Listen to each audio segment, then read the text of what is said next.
هو ايه اللي بيخلينا نحب تكييف عربيات عن عربيات تانية؟ او تحديدا ايه اللي بيخلينا نقول على عربيه تكييفها احسن من تكييف العربيه التانية؟ زي ما كتير مننا بيحب تكييف الكورولا، ودايما في اسطوره ان التكييف الياباني احسن من الاوروبي. هو المفروض لما يبقى عندي مشكله في تكييف العربيه واروح استلمه بعد ما يتصلح، اعرف منين انه بيسقع كويس؟ ما هو مش معنى ان هو بيطلع هواء ساقع يبقى هو شغال بكل كفاءته. واصدقائنا الفنيين الشطار اللي معانا على الصفحه بتوع التكييف عارفين اللي انا بتكلم فيه. نرجع بقى تاني لنفس السؤال، هو ايه اللي بيميز تكييف عربيه عن تكييف عربيه تانية؟ ببساطه لان في عربيات تكييفها بيطلع هواء اسقع من عربيات تانية. يعني مثلا انا عربيتي سيات ليون، كتالوج الصيانه بتاعها بيقول ان التكييف في احسن حالاته الهواء اللي خارج منه درجه حرارته بتوصل ل6 درجات. ولما كان عندي مشكله في تكييف عربيتي ورحت استلمها من التوكيل كنت بستلمها بالترمومتر، لو التكييف ما وصلش ل6 يبقى هو كده مش سليم، واكيد في مشكله جوه. يعني انا ما بعملش زي عمرو عبد الجليل واحط ايدي واقول التلج مش ساقع ليه، الترمومتر هو اللي يحدد.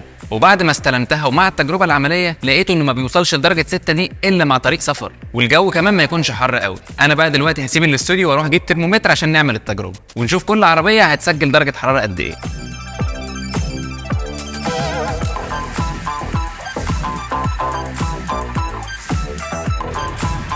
ودي كانت الرينو داستر وسجلت معانا وهي واقفه حوالي 5 و6.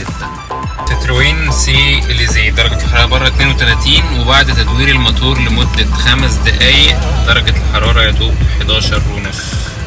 والترمومتر ده هسيب لكم اللينك بتاعه على امازون، جربوه على عربياتكم وقولوا لنا احسن درجة حرارة وصلتوا لها كانت كام.